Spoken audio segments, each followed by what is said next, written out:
Have you ever wondered why this small strip of land in the Middle East, where every inch is soaked in blood, has never known peace? What if I told you that the war raging today was destined thousands of years ago and recorded in the ancient pages of the Bible? From Gaza to Jerusalem, the land promised to Abraham and his descendants has been the focal point of conflict for centuries. A powder keg waiting to explode. Today we call it Israel, Palestine. But in the Bible, it had another name: Canaan. Today, the world looks at this land through the lens of politics, religion, and territorial disputes. But beneath it all, this is the battlefield of a spiritual war between the promise of God and the rebellion of man. The story begins after the Great Flood. Noah's 3 sons, Shem, Ham, and Japheth, became the forefathers of the nations. But after a shameful incident, Ham dishonored his father. Noah did not curse Ham, but cursed Ham's son, Canaan. The curse rang out, "Cursed be Canaan. The lowest of slaves will he be to his brothers." Genesis 9 verse 25. From that moment, the fate of Canaan and his descendants was sealed. The descendants of Canaan settled in a fertile land, but it was filled with rebellion. The Bible describes it as overflowing with wickedness, sacrificing children to the god Molech, worshipping Baal through vile sexual rituals, and the presence of the Nephilim, giant warriors who struck terror into Israel. When Israel's spies entered to scout the promised land, they said, "We seemed like grasshoppers in our own eyes, and we looked the same to them." This was not just territory.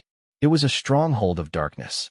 When Israel entered Canaan, God gave a clear command: completely destroy them. Do not make a covenant with them. Show them no mercy. Deuteronomy 7 verses 1 to 2. This was not a war for land. It was spiritual cleansing, removing everything unclean that threatened God's covenant with his people. But Israel disobeyed. They left remnants of the Canaanites, intermarried with them, and gradually adopted their pagan practices. From then on, Israel's history fell into a cycle: turning away from God, chasing idols, being oppressed by other nations, crying out to God, being delivered, only to rebel again. From the time of the judges to the time of the kings, the shadow of Canaan clung to Israel, pulling them away from God. The prophets did not only condemn sin, they painted a picture of Canaan's future. Obadiah foretold that every nation against Israel, including those occupying the land of Canaan, would be judged. Zechariah saw a day when those who once attacked Jerusalem would return, not to fight, but to worship the King, the Lord Almighty. But before that day comes, the Bible speaks of one final battle. Revelation 16 verse 16 names it Armageddon, a valley within the ancient territory of Canaan, where the kings of the world will gather against Israel. But this will not be a human victory. Zechariah 14 verse 3 says, "Then the Lord will go out and fight against those nations, as he fights on a day of battle."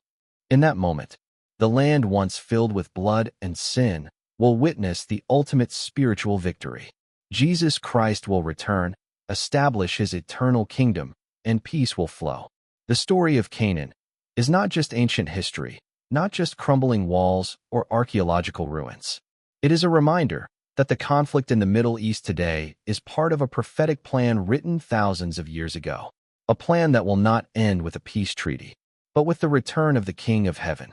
And when that day comes, as Zechariah 14 verse 9 says, the Lord will be king over the whole earth. On that day there will be one Lord, and his name the only name.